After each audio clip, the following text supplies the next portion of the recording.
আসসালামু আলাইকুম প্রিয় দর্শক। বাংলাদেশের রাজনীতিতে এখন যা চলছে আমার কাছে মনে হয় একটা সার্কাস চলছে। মানে কে কোন দলে যে আছে আপনি বুঝতে পারবেন না। মানে সকালে এক দল, বিকালে আরেক দল, সকালে এই দলের সঙ্গে জোট, বিকেলে আরেক দলের সঙ্গে জোট। হয়তো আপনারা একসঙ্গে আলাপ আলোচনা করছেন, একজন বলেন আমি একটু বাইরে থেকে আসি অথবা বাথরুম থেকে আসি, একটু করে শুনলেন সে বাথরুম থেকে বের হয়ে আরেক দলে যে যোগ দিয়েছে। অবস্থাটা এমন হয়েছে। আমার একটা পুরনো গল্প মনে পড়ে, ঠিক গল্প না, অনেক পুরনো একটা ঘটনা। সেটা হলো এরশাদ বিরোধী আন্দোলন তখন চলছিল 1984 সালের কথা। তখন আমি ঢাকা ইউনিভার্সিটির স্টুডেন্ট। তখন বিভিন্ন দলগুলো মিলে একসঙ্গে আন্দোলন করছিল। এই আওয়ামী লীগ, বিএনপি এরা জোট ছিল, 7 দলীয় জোট, 14 দলীয় জোট, তারপরে বিএনপিও ছিল। তারা যুগপৎ আন্দোলন করতো, একটা লিয়াজো কমিটি ছিল, তারা সবাই মিলে একসঙ্গে আলোচনা করতো। এবং সেই লিয়াজো কমিটির একটা মিটিং হচ্ছিল, তখনকার আওয়ামী লীগের প্রেসিডিয়ামের সদস্য ছিলেন মিস্টার এম কোরবান আলী। ওনার বাসায় মিটিং হচ্ছিল। উনি বাসায় সবাইকে রেখে বলেন যে আমি একটু আসতেছি বলে বেরিয়ে যেয়ে উনি বঙ্গভবনে যে এরশাদ সাহেবের মন্ত্রী হয়ে গেছেন। তো সবাই যারা তার বাসায় ওয়েট করতেছিল তারা দেখলো যে টেলিভিশনে খবর হচ্ছে যে কোরবান আলী সাহেব মন্ত্রী হয়ে গেছেন। তো এই ধরনের ঘটনা কিন্তু এই দেশের মাটিতেই রাজনীতিতে ঘটেছে। এখন এই ধরনের ঘটনা আবার আমরা দেখলাম। কদিন আগের একটা ঘটনা আমি যেভাবে শুনেছি আর কি, সত্য মিথ্যে এইভাবেই ঘটেছে কিনা জানি না, কিন্তু ঘটনাটা এরকম যে অলি আহমেদ সাহেবের এলডিপি, তাদের সঙ্গে বিএনপির একটা টানাপোড়েন চলছিল যে তারা কয়টা আসন পাবে, এলডিপিকে কয়টা আসন দেবে। তারা অফার করেছিল 2টো আসন দেবে। তো এলডিপি অলি আহমেদ সাহেব উনি চাচ্ছিলেন যে আরও বেশি দেওয়া হোক। 2টোর মধ্যে একটা হলো কুমিল্লাতে ওনার যে দলের মহাসচিব রেদওয়ান আহমেদ ওনাকে দেবেন, আরেকটা হলো ওনার ছেলেকে দেবে চট্টগ্রামে। এই দুটো অফার করেছে বিএনপি। তারা একসঙ্গে অনেকদিন ধরে আন্দোলন করছিল। তো সেক্ষেত্রে অলি আহমেদ সাহেবের আবদার ছিল আরও বেশি দিতে হবে।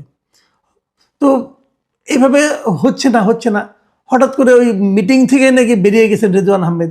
একটু পরে উনি শুনেন যে রেদওয়ান আহমেদ বিএনপিতে জয়েন করেছেন এবং উনি ওনার আসন থেকে নির্বাচন করবেন। মানে রেদওয়ান আহমেদ সাহেব ভেবেছেন যে অলি আহমেদ সাহেব যেভাবে গড়তমি করছে হয়তো তাহলে বিএনপির সঙ্গে তার আন্ডারস্ট্যান্ডিংটা হবে না। যদি আন্ডারস্ট্যান্ডিং না হয় তাহলে উনি কুমিল্লা থেকে নির্বাচন করতে পারবেন না, আর না পারলে তো আর এমপি হওয়া হবে না। তার চেয়ে বরং উনি আরও বেশি শিওর করেছেন, মেক শিওর করেছেন যে দরকার নাই, অলি আহমেদের এলডিপি বাদ যাক, আমি বিএনপি দিয়ে জয়েন করি এবং বিএনপির ধানের শীষ নিয়ে উনি এখন কুমিল্লার 7 থেকে নির্বাচন করবেন। মানে এই যে দল ত্যাগ, এক দল থেকে আরেক দলে, সেই দল থেকে আরেক দলে, আমি আসলে বুঝতে পারি না এই লোকগুলো কি, এই লোকগুলি কি কোনো রাজনীতি করেন? এই লোকগুলি কি কোনো রাজনৈতিক আদর্শ আছে? এরা জনগণের কাছে এতদিন কি নিয়ে গিয়েছিলেন? মানে নীতিটা কোথায়, নৈতিকতাটা কোথায়? কোনো রাজনীতি নাই রে ভাই, সব হলো স্বার্থ। সবাই এমপি হতে চান, এমপি হলে পাবেন ট্যাক্স ফ্রি গাড়ি, টোল ফ্রি, মানে ট্যাক্স মুক্ত, শুল্ক মুক্ত গাড়ি পাবেন।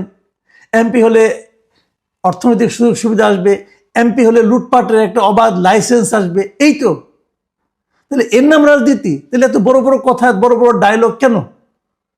এসব প্রশ্নের আসলে কোনো উত্তর নেই। এই লোকগুলো যে কেউ প্রশ্ন করবে এটা তারা জানে না। তারা জানে যে প্রশ্ন করলেই কি না করলেই কি, আমি তো যে প্রশ্ন করবে তাকে পাত্তাই দেব না, আমি লজ্জাই পাবো না। জনগণ আমাকে প্রশ্ন করবে, করুক। জনগণকে বলবো তোমরা কি চাও, এমপি চাও? তো আমি এমপি হতে এসেছি, এমপি হলেই তোমার জন্য উপকার হবে। আর জনগণের, আমার এলাকার বাইরের লোকজন কে কি বললো না বললো আমার কি আসে যায়? তো এই যে নির্লজ্জ বেহায়াপনা, এটাই হয়ে দাঁড়িয়েছে আমাদের দেশে বর্তমানে রাজনীতির মূল তত্ত্ব, মূল ভিত্তি। আপনি রাজনীতি করতে আসছেন, প্রথম প্রশ্ন, আপনি কি নির্লজ্জ, আপনি কি বেহায়া? যদি বলেন হ্যাঁ, তাহলে আপনার সাফল্য ধরা দিতে পারে। দেখুন কতগুলি পয়েন্ট আমি আপনাদেরকে বলি একটু আগে। আমরা মাঝখানে শুনেছিলাম এনসিপি কিভাবে নির্বাচন করবে। এনসিপি কি একা নির্বাচন করবে নাকি কারোর সঙ্গে জোট হয়ে নির্বাচন করবে? প্রথমে শোনা গেল এনসিপি বিএনপির সঙ্গে নির্বাচন করবে। ইয়াং স্টুডেন্টদের একটা পলিটিক্যাল পার্টি, সবাই এই পার্টি নিয়ে খুবই আশাবাদী হয়েছিল। তো সেই পার্টি দেখেন কি দুরবস্থাটা।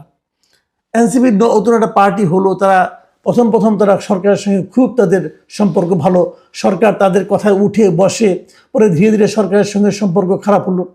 আমরা জানলাম যে বিএনপির সঙ্গে তারা নিয়ে একটা সমঝোতা করতেছে, কিন্তু সেই সমঝোতাটা শেষ পর্যন্ত মিলল না। পরে শুনলাম তারা একাই নির্বাচন করবে, তারা একটি জোট করলো। এই ডিসেম্বরে 7 তারিখে তারা একটা জোট করলো। এই যে রাষ্ট্র সংস্কার আন্দোলন, তারপরে আপনার এবি পার্টি এবং এনসিপি তিনটা মিলে একটা জোট করলো, গণতান্ত্রিক সংস্কার জোট নামে। ঠিক আছে, ভালো কথা। জোট করার পর এই পার্টিগুলি যেহেতু আমি চিনি আর কি, এবি পার্টিকে অনেকে বলতো যে এটা নাকি জামাতের বি পার্টি, মানে বি গ্রুপ, বি টিম। আবার অনেকে এনসিপিকে বলতো জামাতের সি টিম। বাট এনসিপি কিন্তু দীর্ঘদিন, গত কয়েক মাসে সেই জামাতের সঙ্গে তাদের যে সম্পৃক্ততা, সংশ্লিষ্টতা, সেই জায়গা থেকে তারা কিন্তু বেরিয়ে এসেছিল। এবং যখন তারা এই তিনটা দল মিলে একটি জোট করলো, তখন আমি একটু ভেবেছিলাম ঠিক আছে, আমি রাষ্ট্র সংস্কার আন্দোলন সম্পর্কে আমার একটু ধারণা আছে, আমি জানতাম তারা আর যাই হোক কোনো মৌলবাদী দলের সঙ্গে যাবে না। তো ভালো, এটা হচ্ছে এই 7 তারিখে জোটটা করেছে। এখন আবার শুনতেছি যে এনসিপি নাকি জামাতের সঙ্গে জোট করতেছে। তো এনসিপি জামাতের সঙ্গে জোট করে, এটা শুনে আবার রাষ্ট্র সংস্কার আন্দোলনে যারা আছেন তারা আবার একটু মাইন্ড করেছেন, তারা তো এটা পছন্দ করছেন না। তো এখন এনসিপি যে মানে জামাতের সঙ্গে যাচ্ছে কি যাচ্ছে না, এটা নিয়ে আবার এনসিপির কেউ মুখ খুলে না, নাও করে না, হাও করে না। কিন্তু এনসিপির সঙ্গে একসময় খুবই ঘনিষ্ঠ ছিলেন যিনি, আব্দুল কাদের, উনি স্টুডেন্ট এখন, উনি গত সেপ্টেম্বরের ডাকসু নির্বাচনে উনি এনসিপি সমর্থিত ভিপি ক্যান্ডিডেট ছিলেন, যদিও ফেল করেছেন, কিন্তু ইনি বেশ সরব বিভিন্ন প্রসঙ্গে।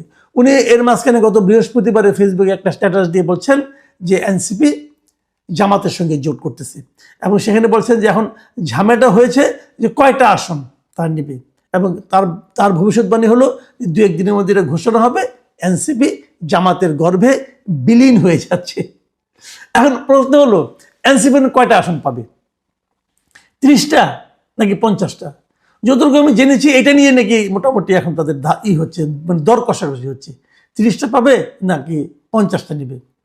আবার জামাত তারা যে 8 দল মিলে একটা ঐক্য করেছিল, ইসলামী আন্দোলন যাদের সঙ্গে ছিল আর কি, হাত পাখা মার্কা, তাদের সঙ্গে নাকি আসন সংখ্যা নিয়ে একটা মোটামুটি টানা হেঁচড়া চলছে। এখন তারা কি মানে জামাতটা কি তাদেরকে আসন দেবে? ইসলামী আন্দোলনের বক্তব্য বলে আমাদের হাত পাখা সারা দেশে এখন অনেক পরিচিত, হাত পাখার অনেক ভোট আছে, এবং যদি আমাদের এত ভোট থাকে তাহলে আমাদের কেন এত মানে আসন দেওয়া হবে না? তো যদি এনসিপি যদি এনসিপিকে যদি জামাত আসন দেয় 50টা, হাত পাখাকে যদি 150টা তারা চাচ্ছে, ধরলাম 100 দিল, তো 150 চলেই গেল, বাকিগুলোর কি হবে? এগুলো নিয়ে জামাতের সঙ্গে আরও তো 7টা দল আছে, নিজাম ইসলাম পার্টি আছে, খেলাফত আন্দোলন আছে, আরও অনেকে আছে, ওইটার কি হবে? আবার ওইদিকে দেখলাম বিএনপির সঙ্গে যারা এতদিন যুগপৎ আন্দোলন করেছিলেন, ওই যে এলডিপি, তারপরে লেবার পার্টি, এখন লেবার পার্টি নাকি বিএনপির সঙ্গে থাকবে না, তারা নাকি ওখান থেকে চলে আসতেছে, তারাও নাকি জামাতের সঙ্গে জোট করতে চায়। আবার ওদিকে আসম রবের জেএসডি, তারাও নাকি এখন বিএনপির সঙ্গে থাকবে না। কেন?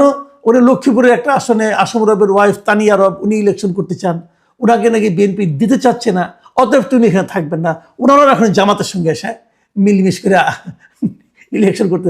দেখেন, মানে নীতি নৈতিকতা আদর্শের কোনো বালাই কিন্তু এখানে নাই। হিসাবটা হলো আমাকে তুমি কয়টা আসন দিবা, আমাকে তুমি কয়টা আসনে নির্বাচন করতে দিবা। মাঝখানে আবার এটাও দেখলাম, শুনলাম যে জামাতের সঙ্গে